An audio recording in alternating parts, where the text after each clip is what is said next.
Hi ನಮಸ್ತೆ ಎಲ್ಲರಿಗೂ Kannada study hub YouTube ಚಾನಲ್ಗೆ ಸ್ವಾಗತ. ಸೊ ಇವತ್ತಿನ ಸೆಷನಲ್ಲಿ ನಾವೇ ನೋಡೋಣ ಅಂತ ಹೇಳಿದ್ರೆ ಇಂದು ನಡೆದಿರ್ತಕ್ಕಂಥ ಮೀನ್ಸ್ 19 ಆಗಸ್ಟ್ ಫಸ್ಟ್ ಶಿಫ್ಟಲ್ಲಿ ನಡೆದಿರ್ತಕ್ಕಂಥ RRB NTPC ಪರೀಕ್ಷೆ ವಿಶ್ಲೇಷಣೆಯನ್ನು ಈ ಒಂದು ಸೆಷನ್ನಲ್ಲಿ ನಾವು ಮಾಡೋಣ, ಸರಿನಾ? ಸೊ ಹಾಗಾದ್ರೆ ಬನ್ನಿ ವಿಡಿಯೋನ ಸ್ಟಾರ್ಟ್ ಮಾಡೋಣ. ವಿಡಿಯೋ ಸ್ಟಾರ್ಟ್ ಮಾಡೋಕ್ಕಿಂತ ಮುಂಚೆ ವಿಡಿಯೋ ಕೊನೆವರೆಗೂ ನೋಡಿ ಅಂತ ಹೇಳ್ತಾ, ಹಾಗೆ ವಿಡಿಯೋ ಕೊನೆವರೆಗೂ ನೋಡಿದ ನಂತರ ವಿಡಿಯೋ ಇಷ್ಟ ಆದರೆ ಪ್ಲೀಸ್ ವಿಡಿಯೋನ ಲೈಕ್ ಮಾಡಿ, ಸಬ್ಸ್ಕ್ರೈಬ್ ಮಾಡಿ. ಇಫ್ ನಿಮಗೆ ವಿಡಿಯೋ ಇಷ್ಟ ಆಗಲಿಲ್ಲ ಅಂದರೆ ಸೊ ಆಬ್ವಿಯಸ್ಲಿ ಡಿಸ್ಲೈಕ್ ಮಾಡಿ ಅಂತ ಹೇಳ್ತಾ ಮೊದಲ ಪ್ರಶ್ನೆ ಏನಿದೆ? ಮೊದಲ ಪ್ರಶ್ನೆ, ಇತ್ತೀಚೆಗೆ ಯಾವ ದೇಶವು ಆರ್ಥಿಕ ಸಮಸ್ಯೆಗಳಿಂದಾಗಿ ಹೊಸ ಚುನಾವಣೆಗಳನ್ನು ನಡೆಸಬೇಕಾಯಿತು ಅಂತ ಕೇಳಿದ್ದಾನೆ. ಸೊ ಆಪ್ಷನ್ ಏನು ಕೊಟ್ಟಿದ್ದಾನೆ? Option A Germany, option B Japan, option C America, option 4 ಏನಂತ ಕೊಟ್ಟಿದ್ದಾರೆ ಅಂತಂದ್ರೆ ಮೆಕ್ಸಿಕೋ ಅಂತ ಕೊಟ್ಟಿದ್ದಾರೆ, ಸರಿನಾ? ಸೊ ಅಲ್ಲಿ ಆಪ್ಷನ್ ಯಾವುದೇ ಕೊಡಲಿ, ಆಪ್ಷನ್ ಕೊಟ್ಟರೆ ಅಲ್ಲಿ ಆ ದೇಶದಲ್ಲಿ ನೂತನವಾಗಿ ಪ್ರಧಾನಮಂತ್ರಿ ಅಥವಾ ಪ್ರೆಸಿಡೆಂಟ್ ಯಾರಾದರೂ ಆಯ್ಕೆಯಾಗಿದ್ದಾರಾ ಅಂತ ನಿಮಗೆ ಗೊತ್ತಿರಬೇಕು, ಸರಿನಾ?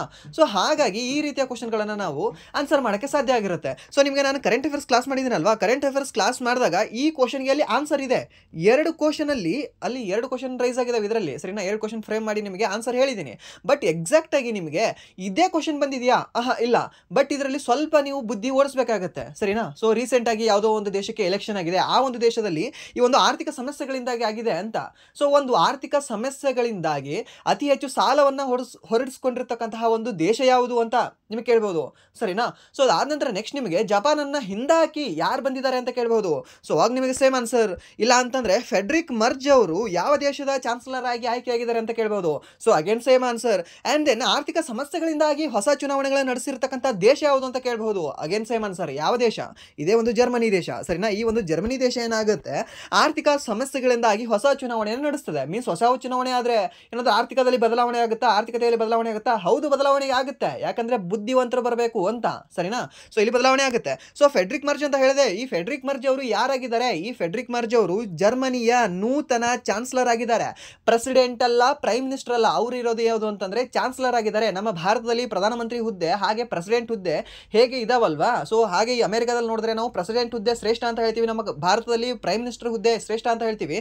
ಬಟ್ ಇಲ್ಲಿ ಈ ಒಂದು ಜರ್ಮನಿ ದೇಶದಲ್ಲಿ ಯಾವ ಒಂದು ಹುದ್ದೆ ಶ್ರೇಷ್ಠವಾಗಿದೆ, ಅತ್ಯುನ್ನತ ಹುದ್ದೆವಾಗಿದೆ ಅಂತಂದ್ರೆ ಈ ಒಂದು ಚಾನ್ಸಲರ್ ಹುದ್ದೆ ಆಗಿದೆ. ಆ ಚಾನ್ಸಲರ್ ಹುದ್ದೆಗೆ ಏರಿರ್ತಕ್ಕಂತಹ ಈಗಿನ ವ್ಯಕ್ತಿ ಯಾರು ಅಂತಂದ್ರೆ ಫೆಡ್ರಿಕ್ ಮರ್ಜನ್ ಅವರು, ಸರಿನಾ? ನೆನ್ಪಿಟ್ಕೊಳ್ಳಿ, ಕೇಳ್ಬೋದು ನಿಮಗೆ. ಸೊ ಇದೇ ಒಂದು ಫೇಮಸ್ ಚಾನ್ಸಲರ್ ಯಾರು ಅಂತ ಹೇಳ್ಬೋದಾ? 2ನೇ ಮಹಾಯುದ್ಧದಲ್ಲಿ ಇರ್ತಕ್ಕಂಥ ಚಾನ್ಸಲರ್ ಯಾರು? ಜರ್ಮನಿಯ ಚಾನ್ಸಲರ್ ದ ಗ್ರೇಟ್ ಹಿಟ್ಲರ್, ಸರಿನಾ? ಸೊ ಹಿಟ್ಲರ್ ಇರೋದು 3 ಅಡಿ ಆದರೂ ಕೂಡ ಇಡೀ ಜಗತ್ತನ್ನು ಇದ್ರೇನೋ 6 ಅಡಿಯಲ್ಲಿ ಇದ್ರೇನೋ ಅಡ್ಡ ಉದ್ದ ಮಲಗಿಸ್ಬಿಟ್ಟವರು. ಯಾರು ಅಂತಂದ್ರೆ ಹಿಟ್ಲರ್ ಅನ್ನೋರು. ನೆನ್ಪಿಟ್ಕೊಳ್ಳಿ, ಕೇಳ್ತಾನೆ ನಿಮಗೆ. 2ನೇ ಮಹಾಯುದ್ಧದಲ್ಲಿ ಇದ್ದಿರ್ತಕ್ಕಂಥ ವ್ಯಕ್ತಿ ಯಾರು? ಚಾನ್ಸಲರ್, ಸರಿನಾ? ಯಾರು ಚಾನ್ಸಲರ್ ಅಂತಂದ್ರೆ ಈ ಹಿಟ್ಲರ್ ಅವರು ಆಗಿದ್ರು. ಅಂಡ್ ದೆನ್ ಈ ಹಿಟ್ಲರ್ನ ಒಂದು ಪ್ರಮುಖವಾದ ಒಂದು ಪುಸ್ತಕ ಇದೆ, ಯಾವುದು ಅಂತಂದ್ರೆ ಮೈನ್ ಕ್ಯಾಂಪ್ ಅಂತ, ಸರಿನಾ? ಮೈನ್ ಕ್ಯಾಂಪ್ ಅಂತ ಪುಸ್ತಕ ಬರುತ್ತೆ. CAMP ಕ್ಯಾಂಪ್ ಅಲ್ಲ, ಸರಿನಾ? ಕ್ಯಾಂಪ್ ಅಂತ, ಅದು ಜರ್ಮನಿ ವರ್ಡ್ ಇದೆ. ಅದು ನನ್ನ ಹೋರಾಟ ಅಂತ ಅದ್ರ ಮೀನಿಂಗ್ ಕೊಡುತ್ತೆ, ಸರಿನಾ? ಕ್ಯಾಂಪ್ ಅಂದ್ರೆ ಏನು ಅಂತಂದ್ರೆ ನನ್ನ ಹೋರಾಟ ಅಂತ ಅದ್ರ ಮೀನಿಂಗ್ ಕೊಡುತ್ತೆ. ನೆನ್ಪಿಟ್ಕೊಳ್ಳಿ, ಕೇಳ್ಬೋದು. ಹಾಗಾದ್ರೆ ಮೊದಲನೇ ಜಾಗತಿಕ ಯುದ್ಧದಲ್ಲಿ ಈ ಜರ್ಮನಿಯ ಚಾನ್ಸಲರ್ ಯಾರಾಗಿದ್ರು ಅಂತ ಹೇಳ್ಬೋದಾ? ಹೇಳಿ ನೋಡೋಣ, ಹೇಳಿ. ಅದಕ್ಕೆ ಆನ್ಸರ್ ಮಾಡಿ ನೀವು. ಆ್ಯಂಡ್ ದೆನ್ ಅಮೆರಿಕದ ನೂತನ ಈ ಪ್ರೆಸಿಡೆಂಟ್ ಯಾರು ಅಂತ ನಿಮಗೆ ಕೇಳ್ಬೋದು, ಸರಿನಾ? ಯಾರಿದ್ದಾರೆ ನೂತನ ಪ್ರೆಸಿಡೆಂಟ್? ಈ ಡೊನಾಲ್ಡ್ ಟ್ರಂಪ್. ಎಷ್ಟನೇ ವ್ಯಕ್ತಿ ಆಗಿದ್ದಾನೆ ಈತ? ಮೀನ್ಸ್ ಪ್ರೆಸಿಡೆಂಟ್ ಆಗಿರ್ತಕ್ಕಂಥ ಎಷ್ಟನೇ ವ್ಯಕ್ತಿ? 47ನೇ ಪ್ರೆಸಿಡೆಂಟ್ ಯಾರು? Donald Trump.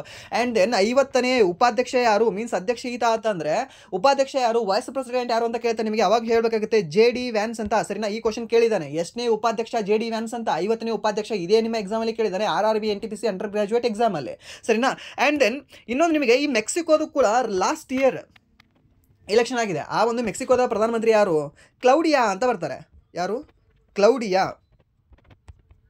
ಮೊಟ್ಟ ಮೊದಲ ಮಹಿಳಾ ಪ್ರಧಾನಮಂತ್ರಿ. ಯಾವ ದೇಶದ್ದು? ಈ ಮೆಕ್ಸಿಕೋ ದೇಶದ್ದು, ಸರಿನಾ? ಸೊ ನೆನಪಂತೂ ಹೇಳಿದೆ, ಇದನ್ನು ಕೇಳಲ್ಲ ಅನ್ಸುತ್ತೆ, ಯಾಕಂದರೆ 1 ಇಯರ್ ಆಗಿದೆ.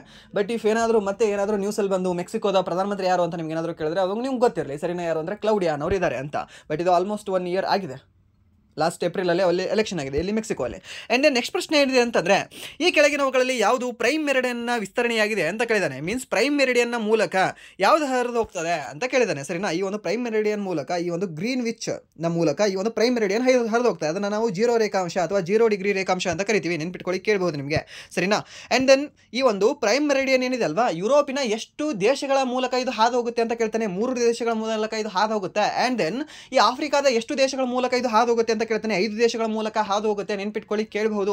ಆ್ಯಂಡ್ ದೆನ್ ಇನ್ನೊಂದು ನಿಮಗೆ ಕೇಳಬಹುದು, ಈ 0 ಡಿಗ್ರಿ ಇಕ್ವೇಟರ್ ಏನಿದೆ ಅಲ್ವಾ, ಇದು ಆಗಲಿ ಆ್ಯಂಡ್ ದೆನ್ 0 ಡಿಗ್ರಿ ರೇಖಾಂಶ ಆಗಲಿ, ಇವೆರಡೂ ಕೂಡ ಒಂದೇ ಒಂದು ದೇಶದಲ್ಲಿ ಕಂಡುಬರ್ತವೆ ಅಂತ ಕೇಳ್ಬೋದು. ಅವಾಗಲೂ ಹೇಳಬೇಕಾಗುತ್ತೆ ಈ ಗೋಲ್ಡ್ ಕೋಸ್ಟ್ ಅಂತ, ಅಥವಾ ಗೋಲ್ಡ್ ಕೋಸ್ಟ್ನ ಈಗಿನ ಹೆಸರು ಏನಾಗಿದೆ ಅಂದರೆ ಘಾನಾ ಆಗಿದೆ. ಸೊ ಹಾಗಾದರೆ ಘಾನಾದ ಈ ಪ್ರೈಮ್ ಮಿನಿಸ್ಟರ್ ಪ್ರೆಸಿಡೆಂಟು ನಮ್ಮ ದೇಶದ ಪ್ರೈಮ್ ಮಿನಿಸ್ಟರ್ಗೆ ಒಂದು ಅವಾರ್ಡನ್ನು ಕೊಟ್ಟಿದ್ದಾರೆ ಇತ್ತೀಚೆಗೆ. ಆ ಅವಾರ್ಡ್ನ ಹೆಸರೇನು ಅಂತ ಇದನ್ನು ಕೂಡ ಹೇಳಿ ನೀವು, ಯಾಕಂದ್ರೆ ಇದನ್ನು ಹೇಳಿದ್ದೀನಿ. ಸೊ ದಟ್ಸ್ ವೈ ಅದನ್ನು ಹೇಳು ಅಂತ ಹೇಳ್ತಾ ಇದ್ದೀನಿ. ಆ್ಯಂಡ್ ನೆಕ್ಸ್ಟ್ ಪ್ರಶ್ನೆ ಏನಿದೆ ಅಂತಂದರೆ, ಪ್ಯಾರಿಸ್ ಒಪ್ಪಂದದಲ್ಲಿ 2015 ಪ್ಯಾರಿಸ್ ಒಪ್ಪಂದದಲ್ಲಿ ಜಾಗತಿಕ ತಾಪಮಾನ ಏರಿಕೆಯನ್ನು ಎಷ್ಟು ಡಿಗ್ರಿ ಸೆಲ್ಸಿಯಸ್ಗೆ ಸೀಮಿತಗೊಳಿಸುವ ಗುರಿಯನ್ನು ಹೊಂದಿದೆ ಅಂತ ಕೇಳಿದ್ದಾನೆ. ಸೊ ಇಲ್ಲಿ ಅದನ್ನು ಹೊಂದಿರೋದು ಗುರಿಯನ್ನು ನೋಡೋ ಬದಲು ಇಲ್ಲಿ ಇನ್ನೊಂದು ಕರೆಂಟ್ ಅಫೇರ್ಸ್ ನೋಡ್ಕೊಳ್ಳಿ. ಇದರಲ್ಲಿ ಈ ಪ್ಯಾರಿಸ್ ಒಪ್ಪಂದದಿಂದ ಹೊರ ಬಂದಿರತಕ್ಕಂತಹ ದೇಶ ಯಾವುದು ಅಂತ ಕೇಳ್ಬೋದು ನಿಮಗೆ. ಅಮೆರಿಕ ದೇಶ ಅಂತ ನೆನ್ಪಿಟ್ಕೊಳ್ಳಿ, ಸರಿನಾ. ರೀಸೆಂಟಾಗಿ 2024ರಲ್ಲಿ ಘೋಷಣೆ ಮಾಡಿದ್ದಾನೆ ಡೊನಾಲ್ಡ್ ಟ್ರಂಪ್, ನಾನು ಪ್ಯಾರಿಸ್ ಒಪ್ಪಂದದಿಂದ ಹೊರಗಡೆ ಬರ್ತೀನಿ ಸರ್ ಅಂತ. ಯಾಕಂದರೆ ನೀವು ನನ್ನ ಮಾತು ಕೇಳಿಲ್ಲ, ನಾನು ಯಾಕೆ ನಿಮ್ಮ ಮಾತು ಕೇಳಿ ಅಂತ, ಸರಿನಾ. ಯಾರು? ಈ ಡೊನಾಲ್ಡ್ ಟ್ರಂಪ್. ನೆನ್ಪಿಟ್ಕೊಳ್ಳಿ, ಪ್ಯಾರಿಸ್ ಒಪ್ಪಂದದಿಂದ ಹೊರಗಡೆ ಬಂದಿರತಕ್ಕಂತಹ ಒಂದು ದೇಶ ಯಾವುದು ಇತ್ತೀಚೆಗೆ ಅಂದರೆ ಅಮೆರಿಕ ದೇಶ. ಆ್ಯಂಡ್ ದೆನ್ WHO ಇಂದ ಕೂಡ ಇತ್ತೀಚೆಗೆ ಹೊರ ಬಂದಿರತಕ್ಕಂಥ ದೇಶ ಯಾವುದು? ಇದೇ ಅಮೆರಿಕ, ಸರಿನಾ. ಸರ್ ಯಾಕೆ ಬರ್ತಾರೆ? ಲೂಸಾ? ಅಷ್ಟು ಪವರ್ ಇದೆ ಅವ್ರ ಹತ್ರ. ಅದು ಇಲ್ಲ ಅಂದರೂ ಕೂಡ ಇದ್ರೆ ನಮಗೆ ನಾನು ಫಂಡಿಂಗ್ ಮಾಡ್ಕೊಳ್ತೀನಿ ಅನ್ನೋ ಪವರ್ ಅದು, ಸರಿನಾ. ಸೊ ಆ ಒಂದು ಸಿದ್ಧಾಂತ ಮೀನ್ಸ್ ಆ ಒಂದು ಈ ಏನಂತ ಹೇಳ್ತೀವಿ ಡೈಲಾಗು ಅಥವಾ ಒಂದು ಸ್ಟೇಟ್ಮೆಂಟ್ ಮಾಡೋಗೋಸ್ಕರನೇ ಇದೆಲ್ಲವೂ ಕೂಡ ಮಾಡಿರ್ತಾರೆ. ಸೊ ನೀವು ನೋಡಿರ್ಬೋದು. ಇನ್ನೊಂದು ಈ ಅಮೆರಿಕದ ಒಂದು ಬಿಗ್ ಸ್ಟೇಟ್ಮೆಂಟ್ ಏನು ಗೊತ್ತಾ? ಅನಧಿಕೃತವಾಗಿ ನಮ್ಮ ಭಾರತ ದೇಶ ಅನ್ನೋಕ್ಕಿಂತ ಈ ಜಗತ್ತಿನ ಬೇರೆ ಬೇರೆ ದೇಶದ ಈ ವಲಸಿಗರೇನಿದಾರಲ್ವ ಆ ದೇಶಕ್ಕೆ ನುಸುಳಿರ್ತಾರೆ. ಬಟ್ ಅವ್ರನ್ನೆಲ್ಲರನ್ನೂ ಕೂಡ ಹೇಗೆ ತರ್ತಾರೆ ಗೊತ್ತಾ? ಅವರು ಜಸ್ಟ್ ಒಂದು ಆರ್ಡಿನರಿ ಏರೋಪ್ಲೇನಿಂದ ತಂದು ಬಿಡ್ಬೋದಾಗಿತ್ತು. ಬಟ್ ಪ್ರತಿಯೊಬ್ಬರಿಗೂ ಕೂಡ ತಂದು ಬಿಟ್ಟಿರೋದು ಎಲ್ಲಿಂದ ಅಂತಂದರೆ ಯಾವೊಂದು ವಿಮಾನದಿಂದ ಅಂದರೆ ಯುದ್ಧ ವಿಮಾನದಿಂದನೇ ತಂದು ಬಿಟ್ಟಿದ್ದಾರೆ. ಮೀನ್ಸ್ ಈ ನಾರ್ಮಲ್ ಏನಾದರೂ ಪ್ಲೇನ್ಗಳನ್ನು ಅವ್ರು ಬಳಸಿದ್ರೂ ಕೂಡ ಅದೇ ವ್ಯಕ್ತಿಗಳನ್ನು ತಂದು ಬಿಡ್ಬೋದಾಗಿತ್ತು ಅವರು. ಬಟ್ ಅದನ್ನು ಯುದ್ಧ ವಿಮಾನಗಳನ್ನು ಯಾಕೆ ಅವ್ರು ಬಳಸಿದ್ದಾರೆ ಅಂತಂದರೆ, ನಾನು ಇದರಲ್ಲಿ ಒಂದು ಬಿಗ್ ಸ್ಟೇಟ್ಮೆಂಟ್ ಮಾಡ್ತೀನಿ, ನನ್ನ ದೇಶದಲ್ಲಿ ಯಾವುದೇ ಒಂದು ನುಸುಳುಕೋರರಿಗೆ ಇದ್ರೆ ಅವಕಾಶ ಇಲ್ಲ, ಎಷ್ಟು ಬೇಕಾದ ಖರ್ಚಾದರೂ ಕೂಡ ನಾನು ಅವ್ರನ್ನ ಹೊಡೆದು ಕಳಿಸ್ತೀನಿ ಅನ್ನೋದೊಂದು ಸ್ಟೇಟ್ಮೆಂಟ್ ಅದು, ಸರಿನಾ. ಇವನ್ ಭಾರತೀಯರಿಗೆ ಹೇಳೋದಾದ್ರೆ ಸ್ಪೆಷಲಿ ಕೈಕಾಲೆಲ್ಲ ಕಟ್ಟಿ ಹಾಕಿರ್ತಾರೆ. ಬಟ್ ಅದು ಅಮಾನವೀಯ ಅಂತ ನಾವು ಹೇಳ್ತೀವಿ. ಬಟ್ ಅದನ್ನ ಒಂದು ಸ್ಟೇಟ್ಮೆಂಟ್ ಮಾಡಿದ್ದ ಯಾರು ಅಂದರೆ ಡೊನಾಲ್ಡ್ ಟ್ರಂಪ್. ನೆನ್ಪಿಟ್ಕೊಳ್ಳಿ, ಕೇಳ್ಬೋದು ನಿಮಗೆ. ಸೊ ರೀಸೆಂಟಾಗಿ ಟ್ಯಾರಿಫ್ ಮತ್ತು ಟ್ರೇಡನ್ನು ಹೆಚ್ಚಿಗೆ ಮಾಡಿದ್ದಾರೆ. ಎಷ್ಟು ಪರ್ಸೆಂಟೇಜ್ ಹೆಚ್ಚಿಗೆ ಹಾಕಿದ್ದಾರೆ ನಮಗೆ? ಟ್ಯಾಕ್ಸ್ 50% ಮಾಡಿದ್ದಾರೆ. ಫಸ್ಟ್ 25 ಮಾಡಿದ್ರು, ಅದಾದ ನಂತರ ಮತ್ತೆ 50 ಅಂತ ಮತ್ತೆ ಆದರೂ ಘೋಷಣೆ ಮಾಡಿದ್ದಾನೆ ಯಾರು? ಡೊನಾಲ್ಡ್ ಟ್ರಂಪ್ ಅನ್ನೋನು, ನೆನ್ಪಿಟ್ಕೊಳ್ಳಿ. ಆ್ಯಂಡ್ ದೆನ್ ಇಲ್ಲಿ ಪ್ಯಾರಿಸ್ ಒಪ್ಪಂದದಲ್ಲಿ ಎಷ್ಟು ಡಿಗ್ರಿ ಸೆಲ್ಸಿಯಸ್ಗೆ ಸೀಮಿತಗೊಳಿಸುವ ಗುರಿಯನ್ನು ಹೊಂದಿದೆ ಅಂತ ನೋಡೋದಾದ್ರೆ 1.5 ಡಿಗ್ರಿ ಸೆಲ್ಸಿಯಸ್ಗೆ ಮಿತಿಗೊಳಿಸಲು ಕರೆಯನ್ನು ನೀಡಿರುತ್ತದೆ. ಸೊ ಹಾಗಾದರೆ ಪ್ಯಾರಿಸ್ ಒಪ್ಪಂದ ಯಾವ ಒಂದು ವರ್ಷದಲ್ಲಿ ಬಂದಿದೆ? 2015ರಲ್ಲಿ ಪ್ಯಾರಿಸ್ ಒಪ್ಪಂದ ಬಂದಿದೆ. ಪ್ಯಾರಿಸ್ ಒಲಿಂಪಿಕ್ಸ್ ರೀಸೆಂಟಾಗಿ ಯಾವ ಒಂದು ದೇಶದಲ್ಲಿ ನಡೀತು? ಫ್ರಾನ್ಸ್ ದೇಶದಲ್ಲಿ. ಯಾವ ಒಂದು ಒಲಿಂಪಿಕ್ಸ್ ಅಂತ ಅದನ್ನು ಕರಿತೀವಿ ನಾವು?